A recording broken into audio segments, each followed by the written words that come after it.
አዲስ ደረጃ አዲስ ገጽታ ስንል የዚህ ሽግግር ውጤትና የዚህ ሽግግር መልኮች ምንድናቸው? ማርቆስ 9 ከ2 እስከ 4 በዚህ ቃል ሐሳብ ውስጥ አዲስ ደረጃ አዲስ ገጽታ ማለት በህይወቱ የሚሆኑት ነገሮች ምንድናቸው? ምንድነው መገለጫ መልኩ?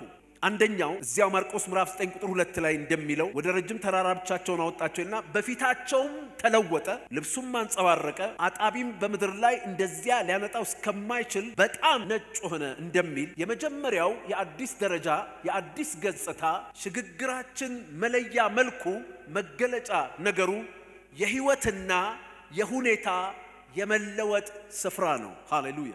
የህይወትና የሁኔታ የመለወጥ ስፍራ ነው። በመጠንም በአይነትም ዛሬ ህይወታችን ካለበት ደረጃ ሁኔታችን ካለበት ደረጃ ህይወታችን ካለበት ገጽታ ሁኔታችን ካለበት ገጽታ የሚደረግ የመጠንም የአይነትም አዎንታዊ ሽግግር ነው። በመድር ላይ የማይነጻጸር አይነት መንጻትም ልብሱም ፊቱም እንደነጻ የእግዚአብሔር ቃል ይነግራል።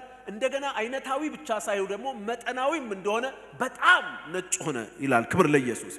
በጣም ነጭ ሆነ ማለት መጠኑን ነው የሚያሳየው።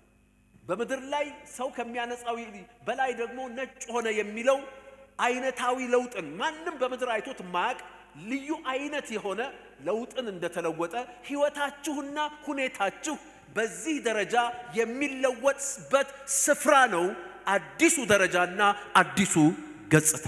ሁለተኛ ማርቆስ ምዕራፍ 9 ቁጥር 7 ደመናም መጥቶ ጋረዳ፣ ከደመናውም የምወደው ልጄ ይህ ነው እርሱን ስሙት የሚል ድምጽ መጣ። በሰማያዊ ወይም በሰማይ በመለኮት ማረጋገጫ የተደማጭነት ስፍራ ነው። የክፉ መናፍስቶች ያደምጧችኋል። ፍጥረት ስርዓት ያደምጣችኋል። በመለኮት በሰማይ ማረጋገጫ ከሰማይ ደመና ወረደ፣ ጋረዳቸው፣ ድምጽም መጣ። የምወደው ልጄ ይህ ነው እርሱን ስሙት። አዲሱ ደረጃና አዲሱ ገጽታ በመለኮት በሰማይ ማረጋገጫ የመደመጥ ስፍራ ነው። ሰማይ ያደምጣችኋል፣ ሲኦል ያደምጣችኋል፣ ሰዎች ያደምጧችኋል፣ ስርዓቶች ያደምጧችኋል፣ ፍጥረት ያደምጣችኋል።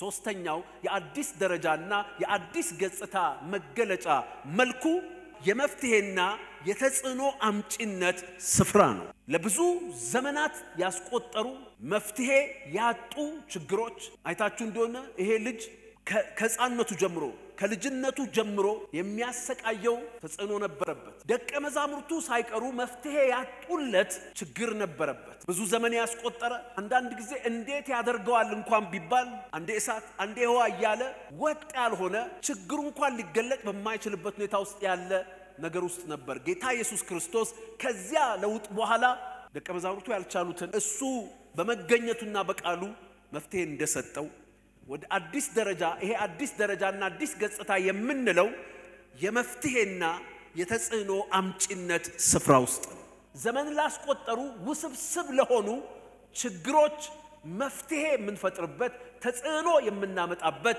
ስፍራም እንደሆነ የእግዚአብሔር ቃል ይነግረናል። ክብር ለኢየሱስ። ስለዚህ በ2018 እግዚአብሔር አዲስ ደረጃ አዲስ ገጽታ እንዳለን ዘመናት ላስቆጠሩ ለተወሳሰቡ ችግሮች የመፍትሄ ምክንያት የምትሆኑበት ደረጃና ገጽታ ውስጥ ገባላችሁ ይላል።